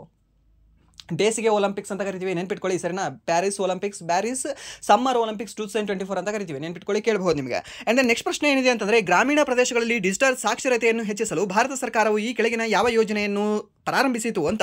ಯಾವುದನ್ನು ಪ್ರಾರಂಭ ಮಾಡ್ತದೆ? ಪ್ರಧಾನಮಂತ್ರಿ ಗ್ರಾಮೀಣ ಡಿಜಿಟಲ್ ಸಾಕ್ಷರತಾ ಅಭಿಯಾನ, ಸರಿನಾ. ಪ್ರಧಾನಮಂತ್ರಿ ಗ್ರಾಮೀಣ ಡಿಜಿಟಲ್ ಸಾಕ್ಷರತಾ ಅಭಿಯಾನ ಎಂಬ ಒಂದು ಯೋಜನೆಯನ್ನು ಪ್ರಾರಂಭ ಮಾಡ್ತದೆ. ಯಾಕೆ? ಡಿಜಿಟಲ್ ಒಂದು ಸಾಕ್ಷರತೆ ಬೆಳೀಲಿ ಅಂತ. ಆಲ್ಮೋಸ್ಟ್ ಇಲ್ಲಿ ಹಳ್ಳಿಗಳಲ್ಲಿ ಎಲ್ಲರಿಗೂ ಕೂಡ ಗೊತ್ತಿದೆ ಡಿಜಿಟಲ್ ಸಾಕ್ಷರತೆ. ಇವಾಗ ಏನಿಲ್ಲ, ಅದು ಬಳಸಿ ಹಾಗೆ ಬರುತ್ತೆ. ಆ್ಯಂಡ್ ನೆಕ್ಸ್ಟ್ ಪ್ರಶ್ನೆ ಏನಿದೆ ಅಂದರೆ, ಋಷಿಕೊಂಡ ಬೀಚ್ ಭಾರತದ ಯಾವ ರಾಜ್ಯದಲ್ಲಿದೆ ಅಂತ ಕೇಳಿದ್ದಾನೆ. ಋಷಿಕೊಂಡ ನಮ್ಮ ಆಂಧ್ರ ಪ್ರದೇಶ ರಾಜ್ಯದಲ್ಲಿ ಕಂಡುಬರುತ್ತೆ. ಈ ಕೊಡ ಎಲ್ಲವೂ ಕೂಡ ಕಂಡುಬರೋದು ಇಲ್ಲಿ ಅಂತಂದರೆ ದೇವರ ಕೊಂಡ ಎಲ್ಲವೂ ಕೂಡ ಇದೇ ಆಂಧ್ರ ಪ್ರದೇಶದಲ್ಲಿ ಕಂಡುಬರುತ್ತೆ, ಸರಿನಾ. ವಿಜಯ್ ದೇವರ ಕೊಂಡ, ಈ ಋಷಿಕೊಂಡ ಎಲ್ಲವೂ ಕೂಡ ಎಲ್ಲ ಕೊಂಡಗಳು ಇದೇ ಒಂದು ಆಂಧ್ರ ಪ್ರದೇಶದಲ್ಲಿ, ನೆನ್ಪಿಟ್ಕೊಳ್ಳಿ ಹೀಗೆ. ಆ್ಯಂಡ್ ನೆಕ್ಸ್ಟ್ ಪ್ರಶ್ನೆ ಏನಿದೆ ಅಂತಂದರೆ, DRDO ಇತ್ತೀಚೆಗೆ ಯಾವ ಹಡಗು ವಿರೋಧಿ ಕ್ಷಿಪಣಿಯನ್ನು ಅಭಿವೃದ್ಧಿಪಡಿಸಿದೆ ಅಂತ ಕೇಳಿದ್ದಾನೆ, ಸರಿನಾ. ಯಾವ ಒಂದು ಹಡಗು ವಿರೋಧಿ ಕ್ಷಿಪಣಿಯನ್ನು ಅಭಿವೃದ್ಧಿಪಡಿಸಿದೆ? ಈ NASM-SR ಎಂಬ ಒಂದು ಹಡಗು ವಿರೋಧಿ, ಸರಿನಾ. ಈ ಒಂದು ನೌಕಾಪಡೆ ವಿರೋಧಿ ಹಡಗು ಕ್ಷಿಪಣಿ ಕಿರು ಶ್ರೇಣಿಯನ್ನು ಒಂದು ಅಭಿವೃದ್ಧಿಯನ್ನು ಪಡಿಸಿದೆ. ಯಾರು ಅಭಿವೃದ್ಧಿಪಡಿಸಿದ್ದಾರೆ? DRDO ಸ್ಥಾಪನೆ ಯಾವಾಗಿದೆ? 1958ರಲ್ಲಿ. ನಾಸಾ ಯಾವಾಗ ಸ್ಥಾಪನೆ ಆಗಿದೆ? ಅದೇ ವರ್ಷ 1958ರಲ್ಲೇ ಸ್ಥಾಪನೆ ಆಗಿದೆ, ಸರಿನಾ. ನೆನ್ಪಿಟ್ಕೊಳ್ಳಿ, ಕೇಳ್ಬೋದು ನಿಮಗೆ. ಹಾಗಾದರೆ ನಮ್ಮ ಇಸ್ರೋ ಯಾವಾಗ ಸ್ಥಾಪನೆ ಆಗಿದೆ? 1969ರಲ್ಲಿ ಅದು ಸ್ಥಾಪನೆ ಆದ. ನಾಸಾ ಸ್ಥಾಪನೆ 11 ವರ್ಷಕ್ಕೆ ನಮ್ಮ ಭಾರತ ದೇಶದ ಈ ಇಸ್ರೋ ಸ್ಥಾಪನೆ ಆಗಿದೆ, ಅದು ಕೂಡ ನಿಮಗೆ ಗೊತ್ತಿರಲಿ, ಸರಿನಾ. ಆ್ಯಂಡ್ ನೆಕ್ಸ್ಟ್ ಪ್ರಶ್ನೆ ಏನಿದೆ ಅಂತ ನೋಡಿದ್ರೆ, ಪ್ಲಾಸ್ಟಿಕ್ ಕದನವು ರಾಬರ್ಟ್ ಕ್ಲೈವ್ ಮತ್ತು ಯಾರ ನಡುವೆ ನಡೆಯಿತು ಅಂತ? ಈ ಪ್ಲಾಸ್ಟಿಕ್ ಜಗತ್ತಿನ ಅಥವಾ ನಮ್ಮ ಭಾರತದ ಯಾವ ಯುದ್ಧವನ್ನು ನಾವು ಯುದ್ಧ ಅಂತ ಕನ್ಸಿಡರ್ ಮಾಡಲ್ಲ ಅಂತ ಕೇಳಬಹುದು, ಸರಿನಾ. ಯುದ್ಧವೇ ಅಲ್ಲ, ಆದರೂ ಅದು ಯುದ್ಧವಾಗಿದೆ ಅಂತ. ಯಾವುದು ಅಂದರೆ ಇದೇ ಒಂದು ಪ್ಲಾಸ್ಟಿಕ್ ಕದನ, ಸರಿನಾ. ಯಾಕೆ ಅಂತಂದರೆ ಇವರನ್ನು ಮೋಸದಿಂದ ಸೋಲಿಸ್ತಾರೆ. ಅಲ್ಲಿ ಯುದ್ಧ ಆಗಲಿಲ್ಲ, ಸೈನಿಕರು ಸಾಯಲಿಲ್ಲ, ಸೈನಿಕರಿದ್ರೇನೋ ಹೊಡಿಲಿಲ್ಲ, ಮತ್ತೊಬ್ಬರು ಯಾರು ಹೊಡಿಲಿಲ್ಲ, ಸರಿನಾ. ಇವರಿಗೆ ಬೇಕಾದವರೇ ಅವರಿಗೆ ಹಿಂದೆ ಹೋಗಿ ಚೂರಿಯನ್ನು ಹಾಕಿದರು. ಸರ್ ಹಾಗೆ ನೋಡಿದ್ರೆ ಬೇರೆ ಬೇರೆ ಕಡೆ ಆಗಿದಾವಲ್ಲ, ಅಲ್ಲಿ ಯುದ್ಧ ನಡೆಯೋಕೆ ಹಾಕಿದ್ದಾವೆ. ಸರ್ ಇಲ್ಲಿ ಯುದ್ಧ ನಡೆಯೋಕ್ಕಿಂತ ಮುಂಚೆ ಸುಮ್ಮನೆ ಅಲ್ಲಿ ಬಂದು ನಿಂತಿರ್ತಾರೆ, ಅವನಿಗೆ ಎದುರೇನೋ ಮೋಸ ಮಾಡಿ ಕೊಲ್ತಾರೆ, ಸರಿನಾ. ಯಾರನ್ನ? ಈ ಸಿರಾಜುದ್ದೌಲನ್ನು. ಸೊ ಈ ಸಿರಾಜುದ್ದೌಲ್ ಮತ್ತು ರಾಬರ್ಟ್ ಕ್ಲೈವ್ ಮಧ್ಯೆ ಈ ಒಂದು ಯುದ್ಧ ನಡೀತದೆ, ನೆನ್ಪಿಟ್ಕೊಳ್ಳಿ. ಯಾವಾಗ? 1757ರ ಸಮಯದಲ್ಲಿ. ಎಲ್ಲಿ ನಡೀತದೆ? ಈ ಒಂದು ಪಲಾಶಿ ಪ್ರದೇಶದಲ್ಲಿ, ಬಂಗಾಳದ ಪಲಾಸಿ ಪ್ರದೇಶದಲ್ಲಿ ಇದು ನಡೀತದೆ. ಆ್ಯಂಡ್ ದೆನ್ ಇದು ಡೇಟ್ ಕೇಳ್ತಾನೆ ಎಕ್ಸಾಕ್ಟಾಗಿ ನಿಮಗೆ. ಯಾವಾಗ ಡೇಟು? ಜನವರಿ 23, 1757. 23 ಅನ್ನೋ ಡೇಟ್ಗೆ ಮೇ ಬಿ ಯುದ್ಧನೇ ನಡೀತದೆ ಅನ್ನಿಸ್ತದೆ. ರಕ್ಕಸ್ತಂಗಡಿಗೆ ಯುದ್ಧ ಯಾವಾಗ ನಡೀತು? ಜನವರಿ 23ಕ್ಕೆ ನಡೀತದೆ ಅದು, ಸರಿನಾ. ಬಟ್ 23 ಅನ್ನೋ ಕಾಮನ್ ಇದೆಯಲ್ಲ ನಂಬರ್, ನಿಮಗೆ ನೆನ್ಪಿಟ್ಕೊಳ್ಳಿ ಆ ರೀತಿ ನೀವು. ಆ್ಯಂಡ್ ದೆನ್ ಇದರಲ್ಲಿ ಇವರಿಗೆ ಮೋಸ ಮಾಡೋರು ಯಾರ್ಯಾರು ವ್ಯಕ್ತಿಗಳು ಹೇಳ್ಬೋದಾ? ಯಾರ್ಯಾರು ಮೋಸ ಮಾಡ್ತಾರೆ? ಸೊ ಮೋಸ ಯಾರ್ಯಾರು ಮಾಡ್ತಾರೆ ಅಂತಂದರೆ, ಒಂದು ಮೀರ್ ಜಾಫರ್, ಆತನ ಸೇನಾನಿ. ಈ ಸಿರಾಜುದ್ದೌಲನ ಸೇನಾನಿ ಯಾರು ಅಂತಂದರೆ ಮೀನ್ಸ್ ಸೇನಾಧಿಪತಿ ಯಾರು ಅಂದರೆ ಮೀರ್ ಜಾಫರ್. ಈತ ಮೋಸ ಮಾಡ್ತಾನೆ. ಈತ ಕರೆನೇ ಕೊಡೋದಿಲ್ಲ ನೀವು ಯುದ್ಧ ಮಾಡ್ರಿ ಅಂತ ಸೈನಿಕರಿಗೆ. ಸೊ ಸೈನಿಕರಿಗೆ ಸೇನಾಧಿಪತಿ ಕರೆ ಕೊಟ್ಟರೆ ಅಲ್ವಾ ಅವ್ರು ಹೋಗೋದು, ಬಟ್ ಇವನು ಕರೆ ಕೊಡಲ್ಲ, ಇವನು ನಿಲ್ಲಿಸ್ತಾನೆ ಅವರನ್ನು, ಸರಿನಾ. ಸೊ ಇವನು ಮೋಸ ಮಾಡ್ತಾನೆ. ಆ್ಯಂಡ್ ದೆನ್ ರಾಯ್ ದುರ್ಲಭ್ ಅನ್ನೋನು ಈತ ಮೋಸ ಮಾಡ್ತಾನೆ, ಮತ್ತು ಜಗತ್ ಸೇಠ್ ಅನ್ನೋನು ಈತ ಮೋಸ ಮಾಡ್ತಾನೆ, ಮತ್ತು ಓಮಿ ಚಂದ್ ಇವರೆಲ್ಲರೂ ಕೂಡ ಈ ಸಿರಾಜುದ್ದೌಲನಿಗೆ ಮೋಸ ಮಾಡ್ತಾರೆ. ಇಡೀ ಹಿಸ್ಟ್ರಿಯಲ್ಲಿ ಒನ್ ಆಫ್ ದ ಬಿಗ್ಗೆಸ್ಟ್ ಮೋಸ ಯಾವುದು ಅಂತಂದರೆ ಇದೇ ಅನಿಸುತ್ತೆ, ಸರಿನಾ. ಯಾವುದೋ ಪ್ಲಾಸಿ ಕದನದಲ್ಲಿ ಆಗಿರ್ತಕ್ಕಂಥ ಮೋಸ. ಆ್ಯಂಡ್ ದೆನ್ ನೆಕ್ಸ್ಟ್ ಪ್ರಶ್ನೆ ಏನಿದೆ ಅಂತ ನೋಡೋದಾದರೆ, from which movement did Mahatma Gandhiji change from a moderate leader to mass leader ಅಂತ. ಸೊ ಅದನ್ನು ಕನ್ನಡದಲ್ಲಿ ಹಾಕಿದ್ರೆ ಅದು ಏನೇನೋ ಆಗ್ತಾ ಇತ್ತು. ಏನಂತಾಗಿದೆ ಅದು ಇಲ್ಲಿದೆ ನೋಡಿ ಕೆಳಗಡೆ. ಸಾಧಾರಣ ನಾಯಕನಿಂದ ಸಮೂಹ ನಾಯಕ ಎಂಬ ಬಿರುದು ಯಾವಾಗ ಬಂದಿತ್ತು ಅಂತ, ಸರಿನಾ. ಅದು ಹಾಗೆ ಎಕ್ಸಾಕ್ಟ್ ವರ್ಡ್ ಕನ್ನಡದಲ್ಲಿ ಸಿಗಲ್ಲ ಅದಕ್ಕೆ, ಬಟ್ ಇಲ್ಲಿ ಇಂಗ್ಲೀಷಲ್ಲಿ ನೋಡ್ಕೊಳ್ಳಿ ಏನು ಅಂದರೆ ಮಾಡರೇಟ್ ಲೀಡ್ರಿಂದ ಮಾಸ್ ಲೀಡರ್ ಯಾವಾಗಾದರೂ ಗಾಂಧೀಜಿ ಅಂತ, ಸರಿನಾ. ಅವರಿಗೆ ಆ ಥರ ಒಂದು ಹೆಸರು ಯಾವಾಗ ಬಂತು ಅಂತ. ಈ ಒಂದು 1920ರಲ್ಲಿ ನಡೆದಿರತಕ್ಕಂಥ ಅಸಹಕಾರ ಚಳುವಳಿ ಏನಿರುತ್ತಲ್ವ, ಆ ಅಸಹಕಾರ ಚಳುವಳಿಯ ನಂತರ ಇವರಿಗೆ moderate leader to mass leader ಅಂತ ಬಿರೋದನ್ನು ಬರ್ತದೆ, ಸರಿನಾ. ಯಾವಾಗ ಈ ಒಂದು ಅಸಹಕಾರ ಚಳುವಳಿಯ ನಂತರ ನಾಗರಿಕ ಅಸಹಕಾರ ಚಳುವಳಿ ಅಂತಂದರೆ 1930 ಏಪ್ರಿಲಲ್ಲಿ, ಸರಿನಾ. ಬಟ್ ಅಸಹಕಾರ ಚಳುವಳಿ ಅಂತ ಕೇಳಿದ್ರೆ ಜಸ್ಟ್ ನಿಮಗೆ ಈ ಅಸಹಕಾರ ಚಳುವಳಿ ಅಂತ ಕೇಳಿದ್ರೆ ಅವಾಗ ಹೇಳಬೇಕಾಗುತ್ತೆ 1920 ಅಂತ ನೆನ್ಪಿಟ್ಕೊಳ್ಳಿ, ಕೇಳಬಹುದು ನಿಮಗೆ. ಆ್ಯಂಡ್ ದೆನ್ ನೆಕ್ಸ್ಟ್ ಪ್ರಶ್ನೆ ಇನ್ನೊಂದು, ಇವರು ಬೇರೆ ಬೇರೆ ಚಳುವಳಿ ಮಾಡ್ತಾರಲ್ವ. ಯಾವ ಚಳುವಳಿ? ಚಂಪಾರಣ್ಯ ಚಳುವಳಿಯಲ್ಲಿ ಇವರು ಅಧ್ಯಕ್ಷತೆಯನ್ನು ವಹಿಸ್ಕೊಳ್ಳಲ್ಲ, ಸರಿನಾ. ನಾಯಕತ್ವವನ್ನು ವಹಿಸ್ಕೊಳ್ಳಲ್ಲ. ಅಲ್ಲಿ ನಾಯಕತ್ವ ವಹಿಸ್ಕೊಂಡವ್ರು ಯಾರು ಅಂದರೆ ರಾಜ್ಕುಮಾರ್ ಶುಕ್ಲಾ ಅವರು. ಬಟ್ ಇವ್ರು ಜಸ್ಟ್ ಅಲ್ಲಿ ಹೋಗಿದ್ರೆ ಭಾಷಣ ಮಾಡಿ ಅಲ್ಲಿ ಸ್ವಲ್ಪ ಹೋರಾಟ ಮಾಡಿ ಬರ್ತಾರೆ, ಯಾರು? ಗಾಂಧೀಜಿ ಅನ್ನೋರು. ಆ್ಯಂಡ್ ದೆನ್ ಈ ಒಂದು ಅಹಮದಾಬಾದ್ ಗಿರಣಿ ಸತ್ಯಾಗ್ರಹ ಇದು ಎಷ್ಟರಲ್ಲಿ? 1918ರಲ್ಲಿ, ಸರಿನಾ. ಇದು ಆ್ಯಕ್ಚುಲ್ ಆಗಿದ್ರೇನು ಅವರ ಒಂದು ಫ್ರೆಂಡ್ ಜೊತೆ ಹೋರಾಟ ಮಾಡಿದ್ರು ಅಂತ ಹೇಳ್ತಾರೆ ಇದನ್ನು, ಬಟ್ ಹಿಸ್ಟ್ರಿಯಲ್ಲಿ ಬೇರೆ ಬೇರೆ ಕೂಡ ಕೊಟ್ಟಿದೆ, ಬಟ್ ಒಟ್ಟಿನಲ್ಲಿ ನೆನ್ಪಿಟ್ಕೊಳ್ಳಿ ಯಾವ ಒಂದು ವರ್ಷ ಅಂತ. ಆ್ಯಂಡ್ ದೆನ್ ನೆಕ್ಸ್ಟ್ ಪ್ರಶ್ನೆ ಏನಿದೆ ಅಂತ ನೋಡಿದರೆ, ಕಂಪ್ಯೂಟರ್ನಲ್ಲಿರುವ ಎಲ್ಲ ಪಠ್ಯವನ್ನು ನಕಲಿಸಲು ಯಾವ ಶಾರ್ಟ್ಕಟ್ ಕೀಯನ್ನು ಬಳಸಲಾಗುತ್ತದೆ? ಏನಿಲ್ಲ, ಕಂಟ್ರೋಲ್ ಎ ಹೊಡೆದ್ರೆ ಎಲ್ಲವೂ ಕೂಡ ಕಾಪಿ ಆಗುತ್ತೆ. ಮೀನ್ಸ್ ಎಲ್ಲವನ್ನು ಕೂಡ ನಾವು ಸೆಲೆಕ್ಟ್ ಮಾಡ್ಕೊಳ್ಬೋದು. ಕಂಟ್ರೋಲ್ ಎ ಮಾಡಿದ್ರೆ ಎಲ್ಲವೂ ಕೂಡ ನಾವು ಸೆಲೆಕ್ಟ್ ಮಾಡ್ಕೊಳ್ಬೋದು. ಅದಾನಂತರ ಕಂಟ್ರೋಲ್ ಸಿ ಹೊಡೆದ್ರೆ ಎಲ್ಲವೂ ಕೂಡ ನಾವು ಕಾಪಿನ ಮಾಡ್ಕೊಳ್ಬೋದು. ಅಥವಾ ನಾವು ಕಂಟ್ರೋಲ್ ಎಕ್ಸ್ನ ಮಾಡಿದ್ರೆ ಎಲ್ಲವನ್ನೂ ಕೂಡ ನಾವು ಕಟ್ ಮಾಡ್ಬೋದು. ಆ್ಯಂಡ್ ದೆನ್ ಮತ್ತೊಂದು ಪೇಜಿಗೆ ಹೋಗಿ ನಾವು ಕಂಟ್ರೋಲ್ ವಿ ಹೊಡೆದ್ರೆ ಅಲ್ಲಿ ನಾವು ಪೇಸ್ಟ್ನ ಮಾಡ್ಬೋದು, ಸರಿನಾ. ಇಷ್ಟು ಗೊತ್ತಿರಲಿ ಕೇಳ್ಬೋದು ನಿಮಗೆ. ಸೊ ಇದು ಕ್ವಶನ್ ಏನಿದೆ ಡಮ್ಮಿ ಕ್ವಶನ್ ಇದೆ, LKG UKG ಹುಡುಗರು ಹೇಳ್ತಾರೆ ಇವಾಗ. ಸೊ ಅಷ್ಟು ಸರಿ ರಿಪೀಟ್ ಆಗಿದೆ. ಆ್ಯಂಡ್ ದೆನ್ ನೆಕ್ಸ್ಟ್ ಪ್ರಶ್ನೆ ಏನಿದೆ ಅಂತಂದರೆ, ದ್ರವ್ಯರಾಶಿ ಮತ್ತು ಸಮಯ ಎರಡೂ ಯಾವುದರಲ್ಲಿ ಶೂನ್ಯವಾಗಿರುತ್ತೆ, ಯಾವ ಒಂದು ಆಯಾಮದಲ್ಲಿ ಅಂತ. ವ್ಯಾಲ್ಯೂಮಲ್ಲಿ ಏನಿದೆ ಅಲ್ವಾ, ವ್ಯಾಲ್ಯೂಮ್ ಏನಿದೆ ಅಲ್ವಾ, ಇದರಲ್ಲಿ ಈ ಮಾಸ್ ಮತ್ತು ಈ ಟೈಮ್ ಎರಡೂ ಕೂಡ ಶೂನ್ಯವಾಗಿರ್ತವೆ. ಇನ್ನು ನೆಕ್ಸ್ಟ್ ಪ್ರಶ್ನೆ ಏನಿದೆ ಅಂತಂದರೆ, ಕಾರ್ನೆಟ್ ಇಂಜಿನನ್ನು ಯಾವಾಗ ಮತ್ತು ಯಾರಿಂದ ಕಂಡುಹಿಡಿಯಲಾಯಿತು ಅಂತ ಕೇಳಿದ್ದಾರೆ. ಸೊ ಈ ಕ್ವಶನ್ಗೆ ಆನ್ಸರ್ ಹೇಳೋಕ್ಕೆ ಸ್ವಲ್ಪ ಕಷ್ಟ ಆಗಬಹುದು ಸರ್. ಇದನ್ನು ಹೇಳ್ಬೋದು ನೀವು, ಯಾವುದು ಕಾರ್ನೆಟ್ ಇಂಜಿನನ್ನು ಕಂಡುಹಿಡಿದವ್ರು ಯಾರು ಅಂತಂದರೆ ಸಾದಿ ಕಾರ್ನೆಟ್ ಅನ್ನೋರು, ಇವ್ರ ಹೆಸರಲ್ಲಿ ಕಂಡು ಬರುತ್ತೆ. ಬಟ್ ಇದು ಏನಾದರೂ ಇಯರ್ ನಿಮಗೆ ಏನು ಚೇಂಜ್ ಕೊಟ್ಟಿದ್ರೆ, ಎರಡು ಆಪ್ಷನ್ಗೆ ನಿಮಗೆ ಸೇಮ್ ಕೊಟ್ಟು ಸಾದಿ ಕಾರ್ನೆಟ್ ಅಂತ ಆಪ್ಷನ್ ನಿಮ್ಗೆ ಏನಾದರೂ 1824 1924 ಈ ಥರ ಕೊಟ್ಟಿದ್ರೆ ಇಲ್ಲಿ ಸ್ವಲ್ಪ ಕನ್ಫ್ಯೂಷನ್ ಆಗುತ್ತೆ. ಬಟ್ ಇಲ್ಲಿ ಸ್ವಲ್ಪ ನೋಡ್ಕೊಳ್ಳಿ ಇದು. ಸೊ ಇವ್ರು ಯಾವ ಒಂದು ದೇಶದವರಾಗಿದ್ದಾರೆ? ಈ ಫ್ರೆಂಚ್ನ ಭೌತಶಾಸ್ತ್ರಜ್ಞ ಆಗಿದ್ದಾರೆ, ಫಿಸಿಸಿಸ್ಟ್ ಆಗಿದ್ದಾರೆ. ಆ್ಯಂಡ್ ನೆಕ್ಸ್ಟ್ ಪ್ರಶ್ನೆ ಏನಿದೆ ಅಂತಂದರೆ, ಇಂಡಿಯನ್ ಓಪನ್ ಅಥ್ಲೆಟಿಕ್ಸ್ 100 ಮೀಟರ್ ಮತ್ತು 200 ಮೀಟರ್ ಎರಡರಲ್ಲೂ ಚಿನ್ನದ ಪದಕಗಳನ್ನು ಗೆದ್ದ ಭಾರತೀಯ ಕ್ರೀಡಾಪಟು ಯಾರು ಅಂತ ಕೇಳಿದ್ದಾರೆ, ಸರಿನಾ. ಯಾರಿದ್ದಾರೆ ಈ ಕ್ರೀಡಾಪಟು? ಅಮಿಯಾ ಕುಮಾರ್ ಮಲ್ಲಿಕನ್ ಅವರು, ಸರಿನಾ. ಇವರು ಯಾವ ಒಂದು ರಾಜ್ಯದವರಾಗಿದ್ದಾರೆ? ಈ ಜಾರ್ಖಂಡ್ ರಾಜ್ಯದವರಾಗಿದ್ದಾರೆ. ಸೊ ಇವರು ಪುರುಷರ 100 ಮೀಟರ್ ಓಟವನ್ನು ಗೆದ್ದರೆ. ಶ್ರಾವಣಿ, ಓಕೆ, ಇಲ್ಲಿ ಮಹಿಳೆಯರು ಕೇಳಿದಾನಲ್ಲ, ಸಾರಿ ಇಲ್ಲೇನು ಕೇಳಿದಾನೆ? ಮಹಿಳೆಯರದು ಅಂತ ಕೇಳಿದಾನೆ. ಇಲ್ಲಿ ಮೆನ್ಷನ್ ಮಾಡಬೇಕಾಗಿತ್ತು ಮಹಿಳೆಯರದು ಕೇಳಿದಾನೆ, ಸರಿನಾ. ಮಹಿಳೆಯರದು ಕೇಳಿದ್ರೆ ಇಲ್ಲಿ ನಮ್ಗೆ ಯಾವುದಾಗುತ್ತೆ? ಶ್ರಾವಣಿ ನಂದಾ ಅಂತ ಬರ್ತಾರೆ, ಸರಿನಾ. ಇವರು ಶ್ರಾವಣಿ ನಂದಾ ಅವರು 100 ಮೀಟರ್ ಮತ್ತು 200 ಮೀಟರ್ ಎರಡರಲ್ಲೂ ಕೂಡ ಚಿನ್ನದ ಪದಕವನ್ನು ಗೆದ್ದಿದ್ದಾರೆ. ಬಟ್ ಇಲ್ಲಿ 100 ಮೀಟರ್ ಪುರುಷರಲ್ಲಿ ಗೆದ್ದವರು ಯಾರು ಅಂತ ನೋಡಿದ್ರೆ ಈ ಅಮಿಯಾ ಕುಮಾರ್ ಮಲ್ಲಿಕನ್ ಅವರು, ಸರಿನಾ. ಅಮಿಯಾ ಕುಮಾರ್ ಮಲ್ಲಿಕ್ ಅವರು. ಬಟ್ ಇಲ್ಲಿ ಕೇಳಿರೋ ಕ್ವಶನ್ ಯಾವುದು ಅಂದರೆ ಶ್ರಾವಣಿ ನಂದಾ ಅವ್ರ ಬಗ್ಗೆ ಕೇಳಿದ್ದಾನೆ. ಇವರು ಯಾವ ರಾಜ್ಯದವರು ಇದ್ದಾರೆ ಅಂದರೆ ರಾಂಚಿಯವರೇ ಆಗಿದ್ದಾರೆ. ಮೀನ್ಸ್ ಜಾರ್ಖಂಡ್ ರಾಜ್ಯದವರಾಗಿದ್ದಾರೆ, ರಾಂಚಿಯವರ ಸಿಟಿ ಆಗಿದೆ. ನೆನ್ಪಿಟ್ಕೊಳ್ಳಿ, ಕೇಳ್ಬೋದು ನಿಮಗೆ ಯಾರು? ಶ್ರಾವಣಿ ನಂದಾ ಅವರು. ಅಂದರೆ ನೆಕ್ಸ್ಟ್ ಪ್ರಶ್ನೆ ಏನಿದೆ ಅಂತಂದರೆ, ಬಂಜರು ಭೂಮಿಯ ವ್ಯಾಖ್ಯಾನ ಯಾವುದು ಅಂತ. ಬಂಜರು ಭೂಮಿ ಅಂತ ನಾವು ಯಾವುದನ್ನು ಕರಿತೀವಿ ಸರ್? ರೋಡ್ ಕೆಳಗಡೆ ಇರುತ್ತಲ್ಲ ಭೂಮಿ, ಅದು ಸರ್ ಯಾವುದನ್ನು ನಾವು ಫಸಲ್ ಬೆಳೆದಿರಲ್ಲ ಅದು. ಎಷ್ಟು ವರ್ಷ?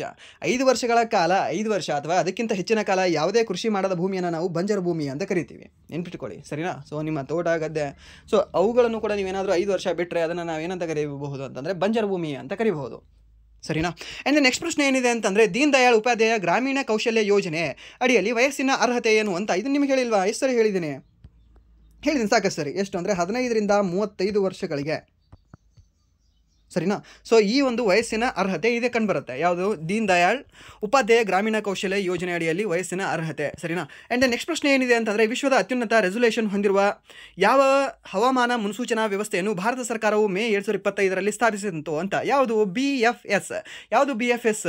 ಭಾರತ್ ಫೋರ್ಕಾಸ್ಟಿಂಗ್ ಸಿಸ್ಟಮನ್ನು ಲಾಂಚ್ ಮಾಡಿದೆ ನಮ್ಮ ಭಾರತ, ಸರಿನಾ. ಇದು ಹೈಯೆಸ್ಟ್ ರೆಸಲ್ಯೂಷನ್ ಹೊಂದಿದೆ ಇಡೀ ಜಗತ್ತಿನಲ್ಲೇ.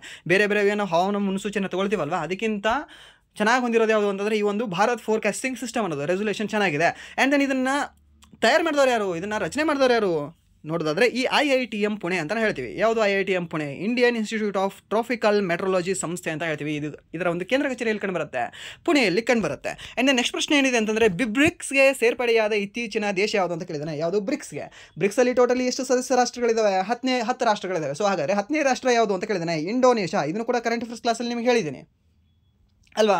ಎರಡು ಕ್ಲಾಸಲ್ಲೂ ಕೂಡ ಹೇಳಿದ್ದೀನಿ, 2 ಕರೆಂಟ್ ಅಫೇರ್ಸ್ ಕ್ಲಾಸ್ ಮಾಡಿದ್ದೀನಿ ಅಲ್ವಾ, ಒಂದು 6 ಮಂತ್ ಒನ್ ಇಯರ್ದು, ಎರಡರಲ್ಲೂ ಕೂಡ ಇದನ್ನು ಹೇಳಿದ್ದೀನಿ, ನೋಡ್ಕೊಳ್ಳಿ ನೀವು. ಆ್ಯಂಡ್ ದೆನ್ ಬ್ರಿಕ್ಸ್ನ ರೀಸೆಂಟಾಗಿ 17ನೇ ಸಮಿಟ್ ಎಲ್ಲಿ ನಡೆದಿತ್ತು ಅಂತ ಕೇಳ್ತಾನೆ ನಿಮಗೆ, ಸರಿನಾ? ಬ್ರೆಜಿಲ್ನ ರಿಯೋ ಡಿ ಜನರಲ್ಲಿ ನಡೆದಿದೆ. 16ನೇದು ಎಲ್ಲಿ ನಡೆದಿದೆ ಅಂತ ಕೇಳ್ತಾನೆ, ರಷ್ಯಾದಲ್ಲಿ ನಡೆದಿದೆ. ಆ್ಯಂಡ್ ರಷ್ಯಾದ ಕಜಾನಲ್ಲಿ ನಡೆದಿದೆ. ಆ್ಯಂಡ್ ದೆನ್ ನೆಕ್ಸ್ಟ್ 17ನೇದು 17 ಮುಗಿತಾ, 18ನೇದು ಎಲ್ಲಿ ನಡೀತದೆ ಅಂತ ಕೇಳ್ತಾನೆ, ನಮ್ಮ ಭಾರತದಲ್ಲಿ ನಡೀತದೆ. ಮುಂದಿನ ವರ್ಷ ಬ್ರಿಕ್ಸ್ನ ಸಮ್ಮೇಳನ ಎಲ್ಲಿ ನಡೀತದೆ? ನಮ್ಮ ಭಾರತದಲ್ಲಿ ನಡೀತದೆ, ನೆನ್ಪಿಟ್ಕೊಳ್ಳಿ, ಕೇಳಬಹುದು. ಆ್ಯಂಡ್ ದೆನ್ G20ಯ ಸಮಾವೇಶ ಈ ವರ್ಷ ಎಲ್ಲಿ ನಡೆದಿತ್ತು ಅಂತ ಕೇಳಬಹುದು. ಈ ಒಂದು ಸೌತ್ ಆಫ್ರಿಕಾದಲ್ಲಿ ನಡೀತದೆ ಈ ವರ್ಷ G20 ಶೃಂಗಸಭೆ. ಆ್ಯಂಡ್ ದೆನ್ ಹೋದ ವರ್ಷ ಎಲ್ಲಿ ನಡೆದಿತ್ತು G20?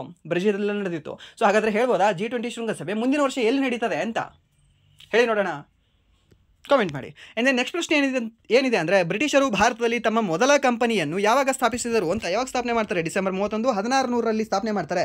ಇದಕ್ಕೆ ಪರ್ಮಿಷನ್ ಕೊಟ್ಟವರು ಯಾರು? ರಾಣಿ ಎಲಿಜಬೆತ್ I, ಸರಿನಾ? ಫಸ್ಟ್ ರಾಣಿ ಎಲಿಜಬೆತ್ ಏನಿದಾರಲ್ವಾ, ಇವರು ಚಾರ್ಟರ್ ಕಾಯ್ದೆಯ ಮೂಲಕ ನಮ್ಮ ಈಸ್ಟ್ ಇಂಡಿಯಾ ಕಂಪನಿಯನ್ನು ಸ್ಥಾಪನೆ ಮಾಡೋಕ್ಕೆ ಘೋಷಣೆಯನ್ನು ಕೊಡ್ತಾರೆ. ಯಾರು? ಈ ರಾಣಿ ಎಲಿಜಬೆತ್, ಫಸ್ಟ್ ರಾಣಿ ಎಲಿಜಬೆತ್. ಆ್ಯಂಡ್ ದೆನ್ ನೆಕ್ಸ್ಟ್ ಪ್ರಶ್ನೆ ಏನಿದೆ ಅಂತಂದರೆ ಭಾರತ ಅಭಿವೃದ್ಧಿಪಡಿಸಿದ ಸ್ಥಳೀಯ ಜಲಾಂತರ್ಗಾಮಿ ವಿರೋಧಿ ಟಾರ್ಪಿಡೋದ ಹೆಸರೇನು ಅಂತ ಕೇಳಿದಾನೆ. ಸ್ಥಳೀಯವಾಗಿ ಅಂತ ಕೇಳಿದಾನೆ. ಸ್ಥಳೀಯ ಜಲಾಂತರ್ಗಾಮಿ ವಿರೋಧಿ, ಇಂಡಿಜಿನಿಯಸ್ ಅಂತ ಕೇಳಿದಾನೆ. ಸೊ ಯಾವುದು? ವರುಣಾಸ್ತ್ರ ಅನ್ನೋದಕ್ಕೆ ಸರಿಯಾದ ಉತ್ತರ ಆಗುತ್ತೆ. ಯಾವುದು? ವರುಣಾಸ್ತ್ರ. ಜಲಾಂತರ್ಗಾಮಿ ವಿರೋಧಿ ಯಾವುದು ಅಂದರೆ ವರುಣಾಸ್ತ್ರ. ಆ್ಯಂಡ್ ನೆಕ್ಸ್ಟ್ ಪ್ರಶ್ನೆ ಏನಿದೆ ಅಂತ ನೋಡೋದಾದರೆ ಜೈವಿಕ ಸುರಕ್ಷತೆಯ ಕುರಿತಾದ ಕಾರ್ಟಿಜನ ಶಿಷ್ಟಾಚಾರವನ್ನು ಯಾವಾಗ ಅಳವಡಿಸಿಕೊಳ್ಳಲಾಯಿತು ಅಂತ ಕೇಳಿದಾನೆ. ಈ ಕಾರ್ಟಿಜನ ಶಿಷ್ಟಾಚಾರವನ್ನು ಜನವರಿ 29, 2000 ಅಂಗೀಕರಿಸಲಾಯಿತು ಮತ್ತು ಸೆಪ್ಟೆಂಬರ್ 11, 2003 ಇದು ಜಾರಿಗೆ ಬಂದಿದ್ದು. ಸರಿನಾ? ಜಾರಿಗೆ ಬಂದಿರೋದು ಕೇಳಿದ್ರೆ 2003 ಅಂತ ಹೇಳಿ, ಅದು ಅಂಗೀಕಾರ ಮಾಡಿದ್ದು ಯಾವುದು ಅಂತ ಕೇಳಿದ್ರೆ 2000 ಇಸ್ವಿ ಅಂತ ಹೇಳಿ. ಯಾವುದನ್ನು? ಕಾರ್ಟಿಜನ ಶಿಷ್ಟಾಚಾರವನ್ನು. ಆ್ಯಂಡ್ ದೆನ್ ಕ್ಯೂಟೋ ಶಿಷ್ಟಾಚಾರ ಯಾವಾಗ ಬಂದು ಅಂತ ಹೇಳ್ಬೋದಾ? ಹೇಳಿ ನೋಡೋಣ.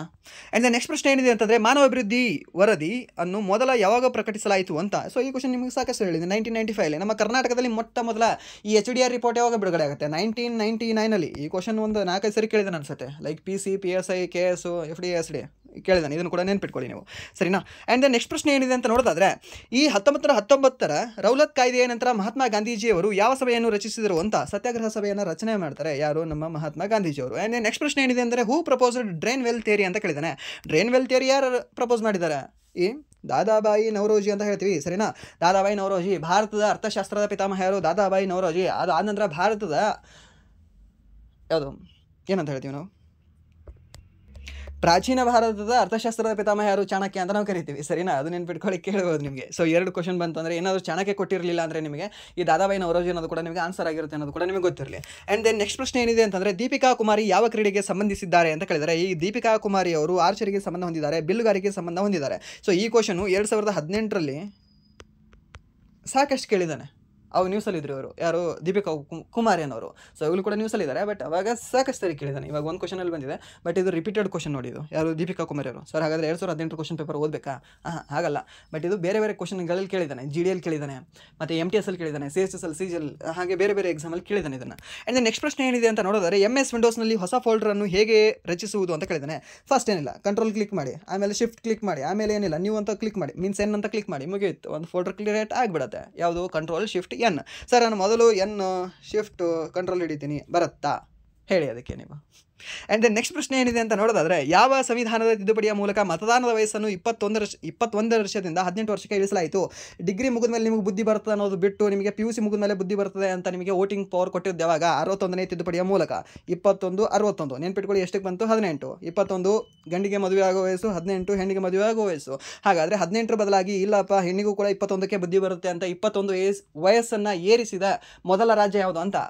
ಹೆಣ್ಣಿಗೆ ಮದುವೆ ಆಗಲು ಒಂದು ಹುಡುಗಿಗೆ 21 ವಯಸ್ಸನ್ನು ಏರಿಸಿದ ಮೊದಲ ರಾಜ್ಯ ಯಾವುದು ಅಂತ ಕೇಳ್ತಾನೆ ನಿಮಗೆ. ಸೊ ಅವಾಗ ಹೇಳ್ಬೋದಾ ನೀವು? ಆಪ್ಷನ್ ಕೊಡಲ? Option A Uttarakhand, option B Himachal Pradesh. ಹೇಳಿದ್ದಕ್ಕೆ ಕಾಮೆಂಟ್ ಮಾಡಿ. ಆ್ಯಂಡ್ ದೆನ್ ತಿದ್ದುಪಡಿಯ ಬಗ್ಗೆ ನಾನು ನಿಮ್ಗೆ ಹೇಳ್ತಾನೆ ಇದ್ದೀನಿ. ತಿದ್ದುಪಡಿ ಬಗ್ಗೆ ನಿಮಗೆ ಸಾಕಷ್ಟು ಸರಿ ಹೇಳಿದ್ದೀನಿ, ಆಲ್ರೆಡಿ ಕ್ಲಾಸಲ್ಲೂ ಕೂಡ ಹೇಳಿದ್ದೀನಿ, ಮತ್ತು ಇದರನ್ನೊಂದು ಸಪ್ರೇಟ್ ಕ್ಲಾಸ್ ಕೂಡ ಮಾಡಿದ್ದೀನಿ. ಮತ್ತು ಇನ್ನೊಂದು ನಿಮಗೆ ಮತ್ತೆ ಹೇಳ್ತೀನಿ, ಈ ತಿದ್ದುಪಡಿಯ ಮೇಲೆ ಈ ಶಿಫ್ಟಲ್ಲಿ 3 ಕ್ವಶನ್ ಬಂದಿದ್ದಾವೆ. 3 ಕ್ವಶನ್. ಸೊ 3 ಕ್ವಶನ್ ಹೇಗೆ ಅಂತಂದರೆ ಒಂದು ರೀತಿ ಫ್ರೀ ಹಿಟ್ ಥರ ಇದು. 6 ಹೊಡೆದ್ರೆ 6 ಏನಂತ ಬೌಂಡ್ರಿ ಬಿಟ್ಟು ಹೊರಗಡೆ ಅಲ್ಲ, ಸ್ಟೇಡಿಯಂ ಬಿಟ್ಟು ಹೊರಗಡೆ ಹೋಗಬೇಕು. ಆ ರೀತಿ ಈಸಿ ಕ್ವಶನ್ಗಳಿದೆ ಎಲ್ಲವೂ ಕೂಡ, ಸರಿನಾ. ಇದು ಈಸಿ ಕ್ವಶನ್ ಇದೆ, ನಿಮಗೆ ಸಾಕಷ್ಟು ರಿಪೀಟ್ ಆಗಿದೆ ಇದು. ಆ್ಯಂಡ್ ದೆನ್ ಭಾರತದ ಆಗ್ನೇಯಕ್ಕೆ ಯಾವ ದೇಶವಿದೆ ಅಂತ ಕೇಳಿದ್ದಾನೆ. ಭಾರತ ಹೀಗೆ ತೆಗೆದ್ರೆ ಆಗ್ನೇಯ, ನೈಋತ್ಯ, ವಾಯುವ್ಯ, ಈಶಾನ್ಯ. ಆಗ್ನೇಯದಲ್ಲಿ ಅಂತ ಕೇಳಿದ್ದಾನೆ, ಶ್ರೀಲಂಕಾ ಕಂಡುಬರುತ್ತೆ. ಸೊ ಇನ್ನೂ ಸ್ವಲ್ಪ ಶ್ರೀಲಂಕಾ ಕೊಟ್ಟಿದ್ದಿಲ್ಲ ಅಂತಂದರೆ ನಿಮಗೆ ಇಂಡೋನೇಷ್ಯಾ ಕಂಡುಬರುತ್ತೆ, ಸರಿನಾ. ಇಷ್ಟೇ ನೆನ್ಪಿಟ್ಕೊಳ್ಳಿ, ಎರಡೇ ಬರುತ್ತೆ. ಒಂದು ಇಂಡೋನೇಷ್ಯಾ, ಇಲ್ಲ ಅಂತಂದರೆ ನಾವು ಶ್ರೀಲಂಕಾ ಅಂತ ಹೇಳ್ತೀವಿ. ಹಾಗಾದರೆ ಆಗ್ನೇಯದ ನಂತರ ನೈಋತ್ಯ ಕೇಳಿದ್ರೆ ಯಾವ್ದು ಅಂತ ಹೇಳ್ತೀರಾ ನೀವು? ಮಾಲ್ಡೀವ್ಸ್ ಅಂತ ಹೇಳಬೇಕಾಗುತ್ತೆ, ಸರಿನಾ. ನೆನ್ಪಿಟ್ಕೊಳ್ಳಿ, ಕೇಳ್ಬೋದು ನಿಮಗೆ. ಇಲ್ಲ ಅಂತಂದರೆ ಮಾರಿಷಿಯಸ್ ಅಂತ ಕೊಟ್ಟರೆ ಮಾರಿಷಿಯಸ್ ಅಂತ ಕೂಡ ನೀವು ಹೇಳಬೇಕಾಗುತ್ತೆ. ಆ್ಯಂಡ್ ದೆನ್ ಈ ಒಂದು ಪಶ್ಚಿಮಕ್ಕೆ ಕಂಡುಬರ್ತಕ್ಕಂಥ ದೇಶ ಯಾವುದು ಅಂತ ಕೇಳ್ತಾನೆ. ಯಾವಾಗಲೂ ಹೇಳಬೇಕಾಗಿರೋದು ಅಂದರೆ ಪಾಕಿಸ್ತಾನ. ಯಾವುದು? ಪಾಕಿಸ್ತಾನ. ಆ್ಯಂಡ್ ದೆನ್ ನೈಋತ್ಯಕ್ಕೆ ಕಂಡುಬರೋದು ಯಾವುದು ಅಂತ ಹೇಳಿದ್ರೆ ಅವಾಗಲೂ ಕೂಡ ಪಾಕಿಸ್ತಾನ. ಆ್ಯಂಡ್ ದೆನ್ ಇನ್ನೊಂದು ಕಂಡುಬರುತ್ತೆ ಅಲ್ಲಿ ಅಫ್ಘಾನಿಸ್ತಾನ. ಆ್ಯಂಡ್ ದೆನ್ ಉತ್ತರಕ್ಕೆ ಕಂಡುಬರೋದು ಯಾವುದು? ಚೀನಾ. ಪಶ್ಚಿಮಕ್ಕೆ ಕಂಡುಬರೋದು ಯಾವುದು? ಪೂರ್ವಕ್ಕೆ ಕಂಡುಬರೋದು ಯಾವುದು? ಮಯನ್ಮಾರ್. ಆ್ಯಂಡ್ ದೆನ್ ಇನ್ನೊಂದು ಪೂರ್ವಕ್ಕೆ ಕಂಡುಬರುತ್ತೆ ಯಾವುದು? ಇಲ್ಲಿ ಬಾಂಗ್ಲಾದೇಶ. ಮತ್ತು ಉತ್ತರಕ್ಕೆ ಮತ್ತೆ ಎರಡು ಕಂಡು ಬರ್ತವೆ, ಯಾವ್ದು? ನೇಪಾಳ ಮತ್ತು ಭೂತಾನ, ಸರಿನಾ. ಇವುಗಳೆಲ್ಲವೂ ಕೂಡ ನೆನ್ಪಿಟ್ಕೊಳ್ಳಿ, ಕೇಳ್ತಾನೆ. ಆ್ಯಂಡ್ ದೆನ್ ನೆಕ್ಸ್ಟ್ ಪ್ರಶ್ನೆ ಏನಿದೆ ಅಂತ ನೋಡೋದಾದರೆ 701ನೇ ವಿಧಿಯ ಪ್ರಕಾರ ರಾಷ್ಟ್ರಪತಿಗಳು ರಾಜ್ಯ ಮಸೂದೆಯನ್ನು ಗರಿಷ್ಠ 3 ತಿಂಗಳವರೆಗೆ ತಡೆ ಹಿಡಿಯಬಹುದು ಎಂದು ನಿರ್ಧರಿಸಲಾಯಿತು. ಯಾವ ಸಂದರ್ಭದಲ್ಲಿ ಇದನ್ನು ನಿರ್ಧರಿಸಲಾಯಿತು ಅಂತ ಈ ಕ್ವಶನ್ ಬರುತ್ತೆ ಅಂತ ಸಾಕಷ್ಟು ದಿನ ವೇಟ್ ಮಾಡಿದೆ ಅನಿಸುತ್ತೆ ಇದನ್ನು ನಾನು. ಇವನ್ ಟೆಲಿಗ್ರಾಮ್ ಗ್ರೂಪಲ್ಲಿ ನಾನು ನಿಮಗೆ ಒಂದು 2-3 ಸಾರಿ ಹೇಳಿದ್ದೀನಿ, ಈ ಕ್ವಶನ್ ಇಂಪಾರ್ಟೆಂಟ್ ಇದೆ, ಈ ಕ್ವಶನ್ ಬಗ್ಗೆ ಸ್ವಲ್ಪ ಓದ್ಕೊಳ್ಳಿ ಮಾಡ್ಕೊಳ್ಳಿ ಅಂತ. ಸರಿನಾ. ಈ ಕ್ವಶನ್ ಬಂದಿದ್ದು ಸ್ವಲ್ಪ ಖುಷಿ ಆಯಿತು. ಸೊ ತಮಿಳುನಾಡು ರಾಜ್ಯ ವರ್ಸಸ್ ತಮಿಳುನಾಡು ರಾಜ್ಯಪಾಲರ ಪ್ರಕರಣ ಆಗ್ತದೆ ಸುಪ್ರೀಂ ಕೋರ್ಟಲ್ಲಿ. ಸೊ 2023 ಭಾರತದ ಸುಪ್ರೀಂ ಕೋರ್ಟ್ 2023ರಲ್ಲಿ 701ನೇ ವಿಧಿಯ ಅಡಿಯಲ್ಲಿ ರಾಷ್ಟ್ರಪತಿಗಳು ರಾಜ್ಯ ಮಸೂದೆಗಳ ಕುರಿತು ನಿರ್ಧರಿಸಲು ಗರಿಷ್ಠ 3 ತಿಂಗಳ ಕಾಲಾವಕಾಶವನ್ನು ನಿರ್ಧರಿಸಲಾಯಿತು. ರಾಜ್ಯಪಾಲರು ಕಾಯ್ದಿರಿಸಿದ ಮಸೂದೆಯ ಕುರಿತು ರಾಷ್ಟ್ರಪತಿಗಳು ಗರಿಷ್ಠ 3 ತಿಂಗಳೊಳಗೆ ನಿರ್ಧರಿಸುವುದು ಕಡ್ಡಾಯ ಎಂದು ಸುಪ್ರೀಂ ಕೋರ್ಟ್ ಸ್ಪಷ್ಟವಾಗಿ ನಿರ್ದೇಶಿಸಿದೆ.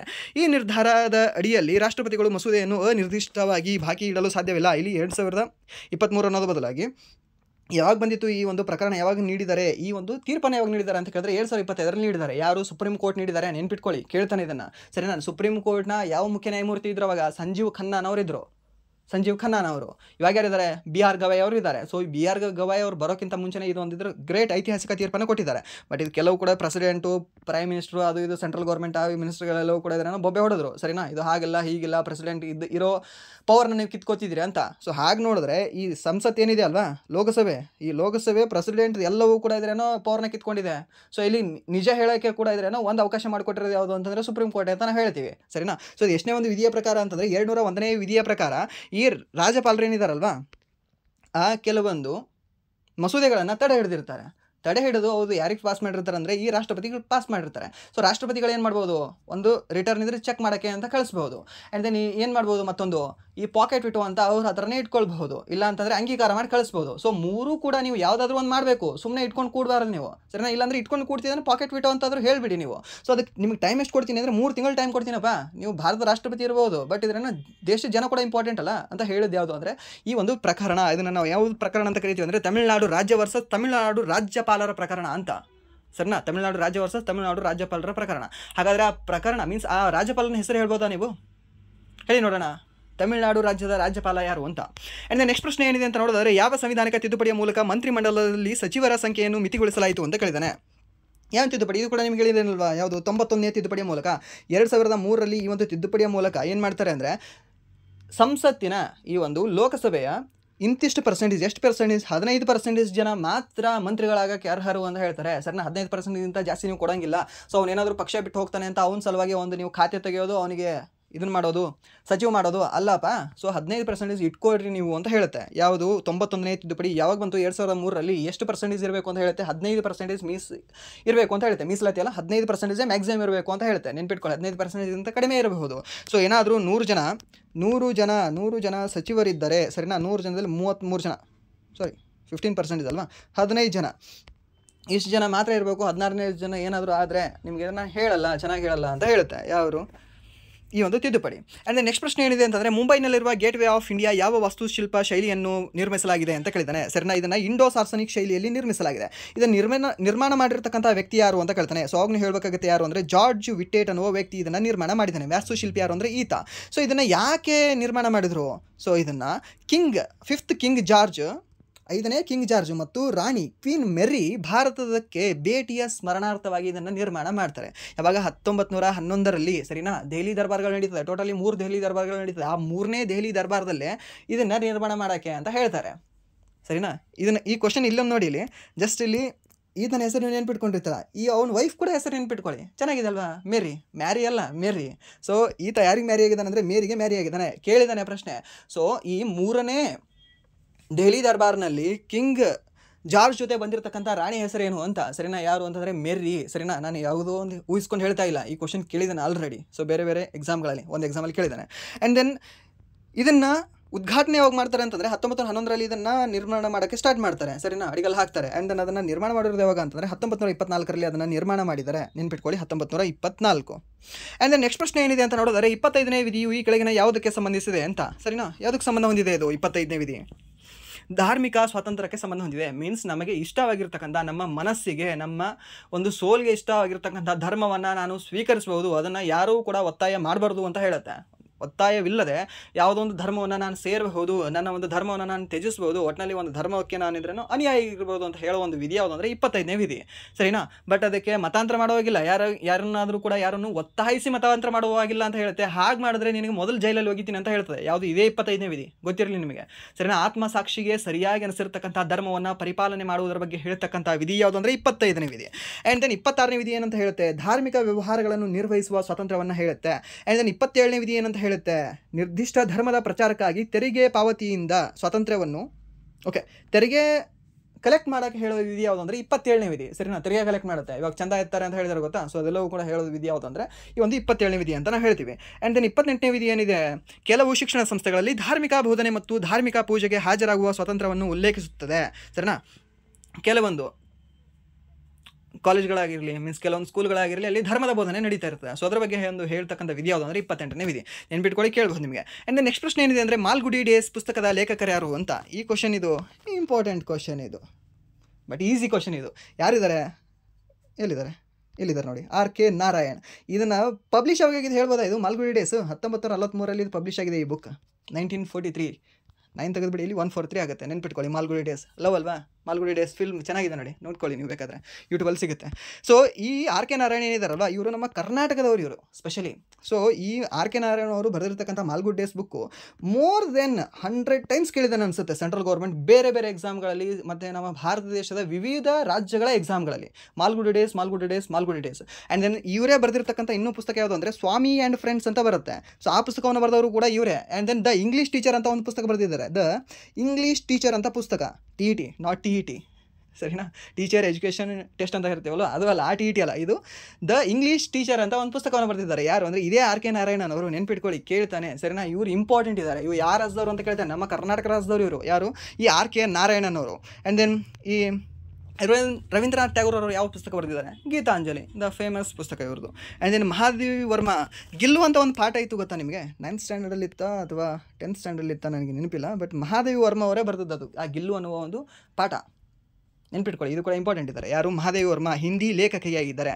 ಸೊ ಇದಾಗಿತ್ತು ಇಲ್ಲಿಯವರೆಗೆ RRB NTPC central graduate 19th August first ಶಿಫ್ಟ್ನ ಎಕ್ಸಾಮ್ ಅನಾಲಿಸಿಸ್. ಸೊ ಇಲ್ಲಿವರೆಗೂ ವಿಡಿಯೋ ನೋಡೋದಕ್ಕಾಗಿ ಫಸ್ಟ್ ಆಫ್ ಆಲ್ ಧನ್ಯವಾದಗಳು. ಹಾಗೆ ಇಲ್ಲಿವರೆಗೂ ವಿಡಿಯೋ ನೋಡಿ ನಿಮ್ಗೆ ಏನಾದರೂ ವಿಡಿಯೋ ಇಷ್ಟ ಆಗಿದ್ರೆ ಪ್ಲೀಸ್ ವಿಡಿಯೋನ ಲೈಕ್ ಮಾಡಿ, ಸಬ್ಸ್ಕ್ರೈಬ್ ಮಾಡಿ. ಇಫ್ ನಿಮಗೆ ವಿಡಿಯೋ ಇಷ್ಟ ಆಗಲಿಲ್ಲ ಅಂದರೆ ಸೊ ಆಬ್ವಿಯಸ್ಲಿ ಡಿಸ್ಲೈಕ್ ಮಾಡಿ ಅಂತ ಹೇಳ್ತಾ ವಿಡಿಯೋನ ಇಲ್ಲಿಗೆ ಎಂಡ್ ಮಾಡ್ತಾ ಇದ್ದೀನಿ. Once again thank you so much.